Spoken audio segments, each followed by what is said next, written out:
अस्सलाम वालेकुम, यासीन आपके साथ हाज़िर हैं आज मंडे मार्केट ओपनिंग प्रीव्यू के हवाले से। इस वक्त संडे का टाइम है और कुछ घंटों के बाद मंडे शुरू हो जाएगा और मंडे को मार्केटें खुलेंगी, जो कि ग्लोबेक्स मार्केट आजकल 3 बजे लेट नाइट पाकिस्तानी वक्त के मुताबिक खुल जाती हैं। इससे पहले हमने ये देखा कि जो 6 मंथली डे लाइट सेविंग का जो सिलसिला होता है उसमें मार्केटें 4 बजे सुबह अर्ली मॉर्निंग खुलती थी। अब चूँकि अमेरिका में जो घड़ियां हैं वो 1 घंटे उन्होंने आगे कर दिए हैं, तो हमारा 1 घंटे अब बैक साइड पे चला गया और इन बेसिस पे हम ये देख रहे हैं कि मार्केट 1 घंटे अर्ली खुल जाती है। तो बहरहाल इन सैटरडे और संडे में जो इम्पॉर्टेंट न्यूज़ जो रहती हैं वो आपके साथ शेयर की जाती हैं और इन्हीं बेसिस पे हम ये चेक करते हैं कि मार्केट में क्या मूवमेंट हो सकती हैं। तो अक्रॉस द ग्लोब जो सबसे ज़्यादा इम्पॉर्टेंट जो ख़बरें हमारे पास चल रही हैं आजकल, जो हम देख रहे हैं कि कोरोना वायरस पैंडेमिक का जो थर्ड वेव की हम बात कर रहे हैं कि हर तरफ इसी का चर्चा जो है वो सुनाई दे रहा है कि जनाब थर्ड वेव आ चुकी है और थर्ड वेव जो है वो ज़्यादा सीवियर है, ज़्यादा ख़तरनाक है। पहले जो लंग्स का प्रॉब्लम होता था उसके साथ साथ अब एक डायरिया का प्रॉब्लम हो गया है, पेट आपका स्टमक अपसेट हो जाता है। उसके बेसिस पे हम देख रहे हैं कि लोगों में जो है ये जो है ये वायरल इन्फेक्शन होता जा रहा है और कई केसेस सुनने में भी आ रहे हैं। तो बहरहाल इसके बेसिस पे हम ये देख रहे हैं कि पूरी दुनिया में दोबारा हम लॉकडाउन और शटडाउन और कर्फ्यू वाला जो सिलसिला पिछले 3-4 महीने में नरम हुआ था वो दोबारा से होता हुआ दिखाई दे रहा है। यानी सबसे ज़्यादा जो हमें ख़बरें आ रही हैं वो ब्राज़ील की तरफ से आ रही हैं कि ब्राज़ील इस वक्त कंप्लीट लॉकडाउन और शटडाउन की मुसीबतों से दो चार है। इसके साथ ही हमारे पास बरतानिया से जो रिपोर्ट आ रही है कि जनाब वो वेरिएंट जो वायरस है उसकी वजह से उसको बंद किया जा रहा है। यूरोप के मुख्तलिफ जो ममालिक हैं, जर्मनी है, फ्रांस है, यहाँ पे सिर्फ वायरस और वायरस की कहानियाँ चल रही हैं कि थर्ड वेव वायरस जो है वो ज़्यादा डेंजरस है, ज़्यादा सीवियर है, ज़्यादा मोहलिक है। उसके बेसिस पे इसका डायरेक्टली ज़ाहिर है कि इसके असरात जो है पूरी दुनिया की जो एक कारोबारी सरगर्मियाँ हैं उस पर एक मनफी असरात मुरतब होते हैं। इन बेसिस पे इन 2 दिनों में हमारे पास कोई ऐसी अच्छी खबर मौजूद नहीं है जिन बेसिस पे हम ये कहें या ये प्रेडिक्ट करें कि जनाब जो अमेरिका की स्ट्रीमलाइन स्टॉक इंडिसेस हैं यानी S&P, डाउ जोन्स और नेस्डैक वो किसी बुलंदियों की तरफ जाएंगे या मार्केट गैप से ऊपर की तरफ खुलेंगी या कोई ऐसा पॉइंट हमारे सामने आया है कि जिस बेस पे हम ये कहें कि जनाब स्टॉक्स में तेज़ी आएगी, ऐसी कहीं कोई ख़बर नहीं है। तो स्टॉक मार्केट में जो तेज़ी का सिलसिला हम देख रहे हैं कि पिछले काफ़ी महीनों से बल्कि कई 1.5-2 सालों से हम ये देख रहे हैं कि स्टॉक्स में तेज़ी का सिलसिला जो बरकरार था वो बरकरार तो है, लेकिन इन 2 दिनों में ख़ास तौर पे बल्कि आप 3 दिन लगा लीजिए, फ्राइडे, सैटरडे, संडे जो हमारे पास न्यूज़ अवेलेबल हैं उसमें कहीं पॉजिटिविटी का उनसर शामिल नहीं। तो इन बेसिस पे ये कहा जा सकता है कि स्टॉक में थोड़ा सा डाउनफॉल रहेगा। बहरहाल ये बात गलत भी हो सकती है क्योंकि बहुत अरसे से हम यही देख रहे हैं कि हमारे पास कुछ खबरें आती हैं कि मार्केटें गिर जाएंगी, लेकिन ऐसा नहीं होता और मार्केटें हाई पे हाई बनाती चली जा रही हैं। और पिछले दिनों हमने अमेरिका की जो स्ट्रीमलाइन इंडेक्स में ख़ास तौर पे जो डाउ जोन्स है उसको हमने देखा कि उसने तारीख की नई बुलंदियों को छुआ, जबकि S&P भी ऊपर की तरफ गई, जबकि नेस्डैक थोड़ा सा लैग कर रहा है और नेस्डैक की मार्केट थोड़ा सा डाउन साइड पे है। लेकिन ओवरऑल सिनेरियो हमारे पास पिक्चर अप ट्रेंड की तरफ है। अभी हम ये नहीं कह सकते कि मार्केट में डाउन ट्रेंड शुरू हो गया है और स्टॉक मार्केटों में डाउनफॉल हो जाएगा, क्रैश हो जाएगा। ये जो कोरोना वायरस पैंडेमिक का जो थर्ड वेव आया है इस पर स्टॉक्स गिर जाएंगे, ऐसी कोई ऐसी नेगेटिव खबर बहुत ज़्यादा मौजूद नहीं। लेकिन हम ये कह सकते हैं कि कल जो मार्केटें ओपन होंगी उसमें कुछ डाउनफॉल वाली सिचुएशन रहेगी। मार्केट में बहुत ज़्यादा ऊपर की तरफ के जो इंडिकेशंस हैं वो अवेलेबल नहीं हैं। पिछले हफ्ते हमारे पास जैसे आपके साथ जो सिलसिला बरकरार रहा उसमें मैंने आपको बताया था कि अमेरिका ने अपने इंटरेस्ट रेट को अनचेंज छोड़ा और जो हमारे पास प्रेडिक्शन आइंदा दिनों की जो आ रही है उसमें भी यही कहा जा रहा है कि अमेरिका की जो इंटरेस्ट रेट की कहानी है उसमें देखिए बहुत ज़्यादा मिक्स सिचुएशन क्रिएट हो रही है। एक तरफ हम अमेरिका की स्टॉक मार्केट को ये कहते हैं कि मार्केटें ऊपर की तरफ चली जाएंगी, लेकिन दूसरी तरफ हमारे पास जो बॉन्ड मार्केट की खबरें हैं वो बॉन्ड में बहुत ज़्यादा तेज़ी दिखाई दे रही है। और बॉन्ड में तेज़ी की वजूहत मैंने आपके पहले भी बयान की थी कि जब इंटरेस्ट रेट किसी भी इकोनॉमी का ज़ीरो पे होता है या मनफी दर्जात में होता है तो उस पर अल्टीमेटली पॉजिटिव इफेक्ट आता है बॉन्ड मार्केट, क्योंकि बॉन्ड मार्केट में एक सर्टेन आपको अमाउंट बता दिया जाता है कि 1.5% या 1.3% या 1.6% पे आपको 5 साल या 10 साल या 20 साल के इंटरेस्ट आपको रिटर्न मिलता रहेगा। तो इस वजह से लोग जब देखते हैं कि 0% चल रहा है तो वो बॉन्ड मार्केट में इन्वेस्टमेंट शुरू कर देते हैं। तो इस वजह से हम ये देख रहे हैं कि बॉन्ड की जो यील्ड कहलाती है, जिसको हम डिस्काउंट रेट या उसका जो रेट ऑफ रिटर्न होता है, उसके अंदर काफ़ी इजाफा देखने में आया। बहरहाल ओवरऑल जो हमारे पास पिक्चर है कि स्टॉक्स में बहुत ज़्यादा तेज़ी दिखाई नहीं देती। अच्छा, इसके साथ हमारे पास कल 2 दिनों से खबर चल रही थी कि जनाब ये मिस्टर जो बाइडेन साहब, जो कि 78 ईयर्स ऑफ एज है, और जनाब उनको सदर बना दिया गया है, और उनको सदर बनाने में भी कुछ पाकिस्तान जैसी वहाँ की खलाई मखलूक का किरदार रहा है। और ये मिस्टर ट्रम्प साहब ये हमेशा कहते रहे, जब उनको पेंसिल्वानिया और जॉर्जिया के इलेक्शन में हरवा दिया गया और ये कहा कि ये कुछ खलाई मखलूक का अमल है। अब हम ये देख रहे हैं कि जनाब वो जहाज़ पे जब चढ़ते हैं तो वो लड़खड़ाते हुए गिर जाते हैं। अब इस गिरने के अमल को आप ये कह सकते हैं कि स्टॉक्स के लिए नेगेटिव है। इससे पहले भी चंद साल पुरानी बात है, जब बरतानिया की क्वीन एलिजाबेथ वो सीढ़ियों से जब चढ़ रही थी तो वो लड़खड़ा के गिर पड़ी, और वो गिरने की वजह से पाउंड स्टर्लिंग की कीमतों में फॉल आ गया था। तो ये सारी इंडिकेशंस होती हैं कि जनाब कहाँ की मुनैरकी है, कहाँ की किंग है, कहाँ के क्वीन है, कहाँ के प्रेसिडेंट हैं, और वो अगर सेहत के हवाले से वो ठीक नहीं है तो उसका नेगेटिव इम्पैक्ट उनकी ओवरऑल इकोनॉमी पे थोड़ा सा पड़ता है for certain period of time, not a longer period of time. जिस तरीके से हम अपने पाकिस्तान के इमरान खान साहब को देख रहे हैं कि उन्होंने एक दिन पहले कोविड-19 के इंजेक्शंस लगवाए और उसके वेरी नेक्स्ट डे उनको कोरोना वायरस पॉजिटिव उनके पास टेस्ट आ गया। तो बहरहाल ये भी हमारी इकोनॉमी के लिए थोड़ा सा एक मिक्स कह सकते हैं, क्योंकि बहुत ज़्यादा तो हम ये नहीं कह सकते कि इमरान खान को इंजेक्शन लगा और उनको कोविड-19 हो गया तो स्टॉक्स गिर जाएंगे। बहरहाल अभी पाकिस्तान की स्टॉक्स थोड़ा सा एक मिक्स रिएक्शन में चल रही हैं, कुछ पॉजिटिव कुछ नेगेटिव, लेकिन ओवरऑल जो पिक्चर हम देख रहे हैं कि पाकिस्तान की इकोनॉमी में वो पॉजिटिव है। तो बहरहाल इस पे हम और भी बात करते हैं। इसके साथ ही कुछ हम बात करते हैं स्टॉक्स से हट के। स्टॉक्स की तो बात मैंने कर ली कि जनाब यानी डाउनफॉल ही दिखाई दे रहा है, कोई बहुत ज़्यादा मार्केट में तेज़ी नहीं है। अच्छा, बात हम करते हैं कि अभी चंद घंटों पहले, आज इतवार का दिन है, और दुनिया की बल्कि सऊदी अरब की सबसे बड़ी जो ऑयल रिफाइनरी कंपनी है जिसको सऊदी अरामको कहा जाता है, उसकी जो ईयरली रिपोर्ट आई है वो बड़ी नगुफ्ताबा, बड़ी ख़राब, बहुत ही अफसोसनाक खबर है। और उसकी वजह हमें मालूम है कि पिछले तकरीबन 1.5 सालों से हम ये देख रहे हैं कि पूरी दुनिया में जो पेट्रोल की कंजप्शन है वो बहुत ज़्यादा ड्रास्टिकली रिड्यूस हो गई है। अच्छा, उसके रिड्यूस होने की वजह से हम ये देख रहे हैं कि जो सऊदी अरामको दुनिया की one of the richest, one of the biggest, जो कि जिसका market capitalization more than $2 trillion है, उसकी जो अर्निंग रिपोर्ट्स आई हैं, उनकी जो फाइनेंशियल रिपोर्ट्स आई हैं, वो 44% डिक्लाइन कर गई है। उनकी जो फाइनेंशियल स्टेटमेंट है दैट इज़ 44% डिक्लाइन हो गई, जो कि बहुत ही ज़्यादा नेगेटिव है। अच्छा, अब इसका भी इफेक्ट ओवरऑल स्टॉक्स पे पड़ता है और मार्केटेड डाउन साइड पर हो सकती है। इस वक्त भी जो तदावुल ऑल शेयर्स हमने देखा वो बहुत ज़्यादा डाउनफॉल तो नहीं, लेकिन ये कि मार्केट मिक्स रही। लेकिन इसका नेगेटिव इफेक्ट आइंदा चंद दिनों में लाजमी पड़ेगा, क्योंकि हम ये देख रहे हैं कि तेल की कीमतें जिस तरीके से जो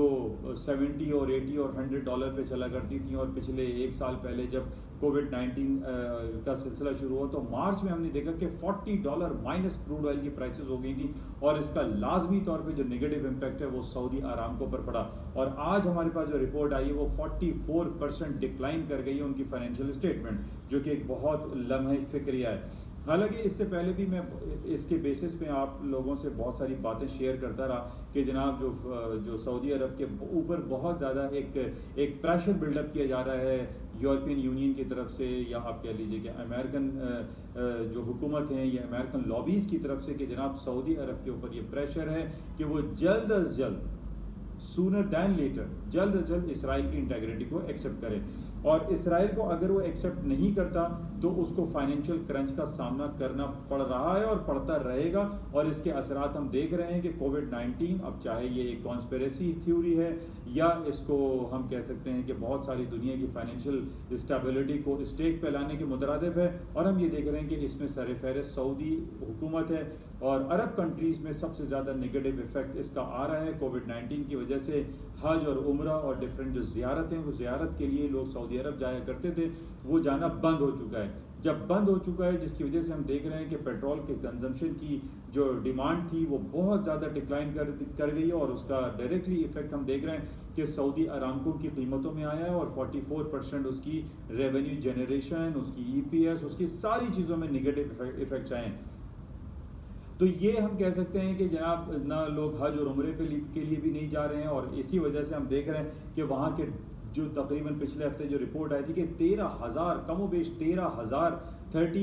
होटल्स इंडस्ट्री है, होटल है, शॉपिंग मॉल हैं और जो शॉपिंग सेंटर्स हैं वो सारे बंद पड़े हैं। और जिसकी वजह से जो टूरिज़्म था सऊदी अरब के लिए वो तकरीबन ना होने के बराबर हो चुका है। कहाँ 25 लाख लोग आज़मीन हज और उम्र की अदायगी के लिए जाते थे, पिछले साल सिर्फ 10,000 लोग जो कि वहीं के मुकामी लोग थे उनको हज करने की इजाज़त दी गई है। अब आप अंदाज़ा लगा लीजिए कि 10,000 लोग, 10,000 आज़मीन हज और कहाँ 25 लाख लोग पूरी दुनिया से जो सऊदी अरब आते थे, उनकी जो रेवेन्यू जनरेशन का एक मेन सोर्स था वो ख़त्म हो चुका है। तो इन बेसिस पे हम ये देख रहे हैं कि कुछ ना कुछ लॉबीज़ ऐसी ज़रूर हैं सऊदी अरब के अगेंस्ट में जो ये चाहती हैं कि इसराइल को एक्सेप्ट किया जाए। हम ये बिल्कुल कह सकते हैं कि पिछले महीने जो इसराइल को एक्सेप्ट किया यूनाइटेड अरब एमिरेट्स ने, मुत्तहिदा अरब इमारात है, बहरीन है और दूसरे 3-4 ममालिक हैं जिन्होंने इसराइल की इंटेग्रिटी को ना चाहते हुए भी एक्सेप्ट किया। और उसके पीछे जाहिर है कि सऊदी अरब का हाथ लाजमी तौर पे रहेगा। सऊदी अरब की इजाज़त के बगैर बहरीन है, UAE है, ये एक्सेप्ट नहीं कर सकते। बहरहाल इसमें हम देख रहे हैं कि बहुत ज़्यादा जो डैमेजेस हो रहे हैं वो फ़लस्तीन की आज़ादी के हवाले से हो रहा है। क़िबला अव्वल, मस्जिद अक़सा और the Dome of the Rock जिसको हम कहते हैं, जो क़िबला अव्वल कहलाता है, ये हमारे लिए बहुत ज़्यादा एक लम्हा फ़िक्रिया है कि हमारा क़िबला अव्वल हमारे मुसलमानों के हाथों से निकलता हुआ दिखाई दे रहा है। बहरहाल इस पे हमें सोचना पड़ेगा, हमारे उलमा को, हमारे जो स्कॉलर्स हैं उनको ये सोचना पड़ेगा और देखना पड़ेगा कि क्या करना चाहिए इस इसराइल और फ़लस्तीन के मसाइल को जो कि पिछले 70 सालों से चल रहा है, इसको कैसे हल किया जा सकता है ताकि इसको पीसफुली सेटल किया जाए और तमाम जो इबादात हैं, जो रसूमात हैं, जो आज़मीन हज हैं वो जा सकें और जो बिज़नेस एक्टिविटीज़ के हवाले से जो डैमेजेस क्रिएट हो रहे हैं उनको जल्द अज जल्द उनका अजाला किया जा सके। बहरहाल इसको देखते हैं। लेकिन ओवरऑल जो मार्केट के हवाले से अगर हम बात करें तो तेल की कीमतें जो कि पिछले दिनों हमने देखा था कि $68 चली गई थी, वो दोबारा से डाउन हो रही हैं। पिछले हफ्ते 7% मार्केट डाउन हो गई थी और इस दफ़ा भी जो सऊदी अरामको की रिपोर्ट आई है वो कोई इतनी ज़्यादा अट्रैक्टिव नहीं है, जिस बेसिस पे हम ये कह सकते हैं कि तेल की कीमतें भी नीचे की तरफ जाएंगी। अच्छा, अब हम बात करते हैं कि जनाब जो सोने की कीमतें हैं, सोने की कीमतें आपने देखा कि 1742-43 पे फ्राइडे को क्लोज़ हुई थी। और मैं काफ़ी अरसे से एक ही स्टांस आप लोगों से बयान करता हूं कि जब तक अमेरिका अपने इंटरेस्ट रेट को बढ़ाने की तरफ नहीं जाएगा उस वक्त तक सोने की कीमतों में ड्रास्टिकली डाउनफॉल नहीं आएगा। अभी भी हमारे पास ये खबर है कि अमेरिका ने अपनी इंटरेस्ट रेट को अनचेंज रखा है और हम ये कह सकते हैं कि इन बेसिस पे गोल्ड की कीमतों में दोबारा से तेज़ी का रुझान वापस आएगा, जो कि पिछले दिनों 1673 यानी 1673 तक मार्केट गई थी और अब हम देख रहे हैं कि 1740, 1742 यानी 1743 तक मार्केट क्लोज हुई है। और जो इंडिकेशंस हमारे पास आ रही हैं, न सिर्फ इंटरेस्ट रेट के हवाले से हम देख रहे हैं बल्कि जिस तरीके से हम ये देख रहे हैं कि सऊदी अरब और यमन और सऊदी फोर्सेस जो है वो यमन की गवर्नमेंट को सपोर्ट कर रही है और जो दूसरे रेबल्स हैं जिनको हम हौसी कबाइल कहते हैं यमन में, उनको ईरान सपोर्ट कर रहा है। अब ये दोनों जो फोर्सेस हैं ये मुस्तकिल एक दूसरे को मार रहे हैं, आम शहरियों का कत्लेआम हो रहा है, रोज़ाना 10, 20, 40, 50 लोगों को कत्ल कर दिया जाता है। इसी तरीके से हम देख रहे हैं कि सीरिया में और जो टर्किश जो फोर्सेस हैं उनके साथ उनकी लड़ाई हो रही है। फिर इसी तरीके से फ़लस्तीन और इसराइल के हवाले से जो चपकलिश रहती है, तो इन बेसिस पे जो हमारे पास न्यूज़ है, जो इंडिकेशंस है, इवन कि अफ़गानिस्तान का आप हाल देख लीजिए, अफ़गानिस्तान ने बहुत ज़्यादा वार्न किया हुआ है कि 1 मई लास्ट डेट है, डेड लाइन है कि अमेरिका की फोर्सेस 1 मई से पहले पहले अफ़गानिस्तान को खाली कर दें, वरना अफ़गानिस्तान और तालिबान ने ये वार्न किया है अमेरिका को कि जनाब वो अटैक शुरू कर देंगे, हालात नगुफ्तबा हो जाएंगे, 2 लोगों को मार धाड़ शुरू हो जाएगी। इन बेसिस पे बहुत ज़्यादा एक टेंस माहौल पाया जा रहा है। यानी आप पूरी सिनेरियो को अगर आप चेक करें अफ़गानिस्तान के हवाले से, सऊदी अरब, यमन और ईरान और जनाब ये सीरिया और फ़लस्तीन और इसराइल, इन बेसिस पे हम ये कह सकते हैं, और एंड प्लस जो सपोर्ट करता है अमेरिका के इंटरेस्ट रेट, ये तमाम चीज़ों को हम देख के ये कह सकते हैं कि सोने की कीमतों में डाउनफॉल नहीं आएगा। टेक्निकल ग्राउंड पे 1720 आप जहन में रखिए, 1720 या 1715 के नीचे के स्टॉप प्लेस कीजिए और बाय से चांस लें, इसको बाय करें, स्टॉप ज़रूर लगाएं, क्योंकि मैं भी कोई अक्ल कुल नहीं हूँ, मेरी जो एनालिसिस है, मेरी जो तज्जियात हैं वो भी फेल हो जाते हैं, लेकिन on the basis of these all ground realities जो कि बातें होती हैं वो मैं देखता रहता हूँ, वो आपके साथ शेयर करता हूँ। तो इन बेसिस पे आई पर्सनली फील के गोल्ड को बाय करना चाहिए, 1715 के नीचे के आपके स्टॉप्स ज़रूर होने चाहिए। तो बहरहाल ये गोल्ड के हवाले से बातचीत है। अच्छा, इसके साथ ही एक और निगेटिव खबर है जो स्टॉक के लिए अच्छी नहीं है, वो पिछले दिनों मैंने आपसे ये जिक्र भी हुआ था कि अमेरिका और चाइना की मीटिंग हो रही है आफ्टर ट्रम्प के बाद ये पहली मीटिंग शुरू हो रही है, बल्कि आज ख़त्म भी हो गई है अलास्का में। ये दोनों ममालिक जो कि पिछले बहुत अरसे से हम देख रहे हैं कि पूरी दुनिया में एक दो जंगें चल रही हैं, एक एप्पल जो कि आईफोन, कंप्यूटर, मोबाइल, ये सारे जो एप्पल कंपनी है ये, और दूसरी तरफ हम चाइना की देखते हैं हुआवी। तो इन दोनों की जो फाइट है ऑन द जो ट्रेड सैंक्शंस और बातें होती हैं ये बड़ी नेगेटिव हैं। अच्छा, एक बहुत अरसे से हुआवी के जो CFO हैं उनको भी गिरफ्तार किया हुआ था, वो भी अभी तक कनाडा में केस चल रहा है, लेकिन ये नेगेटिव इम्पैक्ट छोड़ रहा है। अभी इनकी जो मीटिंग हुई है वो कोई इतनी पॉजिटिव नोट्स पे ख़त्म नहीं हुई कि दोनों ममालिक ने, वहाँ पे अमेरिका ने चाइना पे ये कहा है कि आपकी जो माइनॉरिटीज़ जो इलाके हैं उन पे आपकी जुल्म और ज़्यादती हो रही हैं, हांगकॉन्ग में आप ज़बरदस्ती घुसे में, आप तिब्बत में ज़बरदस्ती घुसे में हैं। तो इस किस्म की बातें जब अमेरिका ने कही तो चाइना ने ये कहा है कि जनाब आप भी तो रेसिज्म को प्रमोट कर रहे हैं, आप कालों को मार रहे हैं, आप द ब्लैक लाइव्स मैटर के हवाले से वहाँ पे कैंपेन चल रही। तो ये बड़ी नेगेटिव बातें होने के साथ ये मीटिंग ख़त्म हो गई। कोई बिजनेस एक्टिविटी के हवाले से या बिजनेस प्रमोशन के हवाले से कोई बात सामने नज़र में नहीं आई, तो ये भी एक हमारे लिए कोई बहुत ज़्यादा एक पॉजिटिव इंडिकेशंस नहीं है। इन बेसिस पे भी हम ये कह सकते हैं कि स्टॉक्स थोड़ा सा डाउन साइड पे ही दिखाई देते हैं। अच्छा, इसके साथ जो क्लाइमेट चेंज के हवाले से भी आपसे बातें होती रहती हैं, जब जो पेट्रोल की जो कंजम्पशन के हवाले से बात होती है कि पेट्रोल की कंजम्पशन कम हो रही है, बैटरी पे गाड़ियाँ चलना शुरू हो रही हैं, तो इस बेसिस पे भी ये एक ऑयल के हवाले से एक नेगेटिव खबर है कि ऑयल की मार्केटें और नीचे आ सकती हैं, क्योंकि क्लाइमेट के हवाले से जो क्लाइमेट की जो मीटिंग्स हैं वो एक बहुत ज़्यादा प्रमोशन अख्तियार करती चली आ रही हैं। अच्छा, ये हफ्ता हमारे लिए बड़ा इंपॉर्टेंट रहेगा, बरोज़ मंगल, ट्यूसडे को बड़ी इंपॉर्टेंट टेस्टिमनी शुरू हो रही है। जेनेट येलन जो कि पहले चेयरपर्सन थी फेडरल रिजर्व बैंक की, ट्रम्प कुछ पिछले अरसे में अब वो ट्रेजरी सेक्रेटरी बन गई हैं। यानी ये बल्कि बात है ओबामा दौर में जब वो जेनेट येलन थी फेडरल रिजर्व बैंक की चेयरमैन, अब वो ट्रेजरी सेक्रेटरी हैं। इनकी और चेयरमैन जर्मी पाल की टेस्टिमनी होगी कांग्रेस के सामने, बहुत इंपॉर्टेंट है। मंगल के दिन मार्केट में कुछ मूव आ सकती है और इनकी टेस्टिमनी से हम ये चेक करते हैं कि आया कोई इंटरेस्ट रेट के हवाले से कोई इंडिकेशन हमें मिलती है या नहीं मिलती। पहले भी मैंने आपसे ये बयान किया था कि जो बातें हो रही हैं इंटरेस्ट रेट के हवाले से, जर्मी पाल साहब ने ये कहा था कि जनाब उनके जो गवर्निंग बॉडी के जो मेंबर हैं वो ये स्टेटस को का शिकार हैं, लेकिन पिछले दिनों ये भी खबर आई कि जनाब 8 में से 4 मेंबरान इस बात पर इजहार रजामंदी कर रहे हैं कि जनाब अमेरिका का इंटरेस्ट रेट बढ़ना चाहिए। और पिछले दिनों हमने ये देखा कि ब्राज़ील ने 75 बेसिस पॉइंट अपना इंटरेस्ट रेट भी बढ़ाया, और इसी तरीके से टर्की ने भी गालिबन 1% इंटरेस्ट रेट बढ़ाया है। तो ये एक रूम क्रिएट हो रहा है अमेरिका के लिए भी, और अमेरिका अपना interest rate sooner than later increase कर सकता है। तो ये भी हमें चेक करना पड़ेगा ट्यूसडे की टेस्टिमनी में, जो कि कांग्रेस के सामने वेरी इंपॉर्टेंट है। ये कुछ बातें थी आपके साथ शेयर की गई। और पाकिस्तान की स्टॉक में मिक्स सिचुएशन दिखाई देती है, कोई बहुत ज़्यादा अप्स एंड डाउन्स की कोई ख़ास खबर मौजूद नहीं है। लेकिन हम ये कह सकते हैं कि जो रोशन डिजिटल अकाउंट पाकिस्तान हुकूमत पाकिस्तान ने शुरू किया है, जिसमें कमोबेश $700 मिलियन अब तक पाकिस्तानी इकॉनमी में इंजेक्ट हो चुके हैं, ये बड़ा खुशाइन अब बात है। पाकिस्तान का नया पाकिस्तान सर्टिफिकेट जो आया है उसने भी बहुत अच्छा परफॉर्म किया है, तो ये सारी परफॉर्मेंस हमें अच्छी दिखाई दे रही है। पाकिस्तान के एक्सपोर्ट जो फिगर्स हैं वो बड़े ज़बरदस्त चल रहे हैं, जिसकी वजह से हम देख रहे हैं कि जिसका डायरेक्टली पॉजिटिव इफेक्ट हमारी पाकिस्तान की इकॉनमी, पाकिस्तान की करेंसी पे आ रहा है। पाकिस्तान का रुपया स्ट्रॉन्ग हो रहा है और डॉलर वीक हो रहा है, तो ये हमारी इकॉनमी के लिए बहुत अच्छे नंबर्स हैं, अच्छी बातें हैं। तो इन बेसिस पे हम ये कह सकते हैं कि पाकिस्तान की इकॉनमी में पोटेंशियल एग्जिस्ट करता है और पाकिस्तान एक इमर्जिंग इकॉनमी के तौर पर सामने आ रहा है, और जो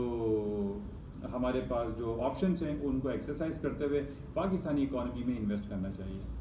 इंशाल्लाह राब्ते में रहेंगे। आपसे जाते हुए गुजारिश, इस यूट्यूब चैनल को प्लीज़ लाइक करें, शेयर करें और सब्सक्राइब करें with bell icon. Thank you, खुदा हाफिज़।